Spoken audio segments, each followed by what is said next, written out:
C'est un bâtiment extraordinaire ici, Pierre. Écoutez, c'est un bâtiment emblématique de l'histoire de notre région et d'une manière plus générale de l'histoire de l'Europe. On parlait d'un bâtiment avant empreint d'histoire. Racontez-nous ce qui s'est passé ici.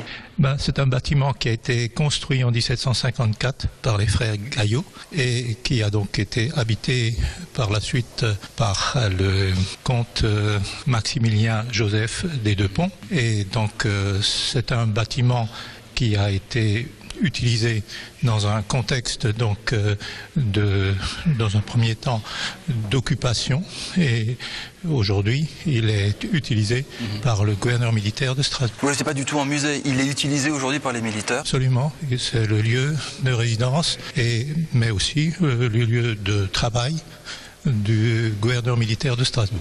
Alors ce bâtiment est ouvert pour les journées du patrimoine par exemple, certains Strasbourgeois le connaissent bien.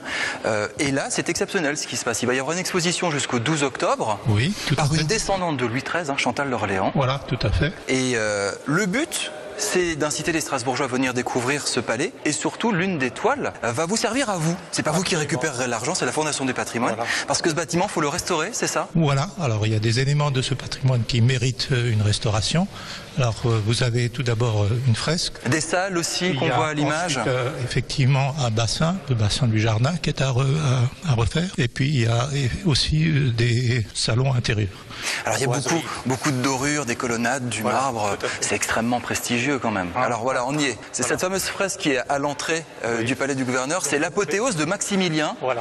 Cette fresque a été réalisée en 1785. Oui, par un peintre d'origine lorraine, Joseph Melling, qui a été Hofmeister, comme nous disons, donc peintre à la cour de Karlsruhe, et qui est arrivé ici en 1785 pour réaliser un certain nombre d'œuvres, dont celle-là, qui est une de ses œuvres majeures. Et donc il a vécu à Strasbourg jusqu'à la date de son décès 1804-1805. Alors il faut un petit peu plus de 20 000 euros pour refaire cette fresque. On la voit abîmée, la peinture est craquelée, mais en tout, vous espérez dans les prochains temps récolter plus de 200 000 euros pour refaire les richesses du bâtiment. Nous avons donc découpé le projet en tranches. Et vous avez quoi, des industriels de la région qui ont décidé de vous soutenir pour sauvegarder ce patrimoine local? Nous avons créé un cercle de mécènes qui est composé de chefs d'entreprise et de membres de professions libérales de la région qui ont accepté de nous soutenir, de nous aider pour effectivement mener à bien cette opération.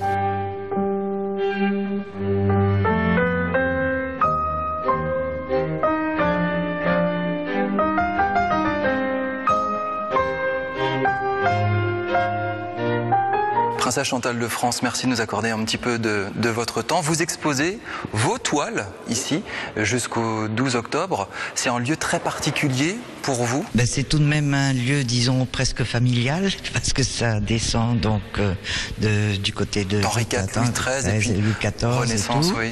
Et c'était la famille des Deux-Ponts qui ont fait ça. J'offre une toile pour cette réparation de cette fresque. L'apothéose de Maximilien. Voilà, exactement. Alors la vente aux enchères aura lieu demain après-midi à Strasbourg, à 16h ici au Palais. Alors vous pouvez tous venir participer et vous allez proposer cette toile aux enchères. Ça s'appelle Prout Bateau. Très bien. C'est ça? Oui, racontez-moi un petit peu ce que vous avez voulu exprimer.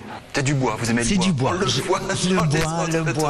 Le bois. Et bon, j'aime beaucoup au fond cette longitude. Comme je vous ai dit tout à l'heure, c'est presque un pharaon. Et le pharaon, c'est un dieu. Et je trouve que les bateaux, ce sont des gens qui voguent, qui vont dans l'avant, qui découvrent. Et je trouve qu'une proue de bateau, c'est...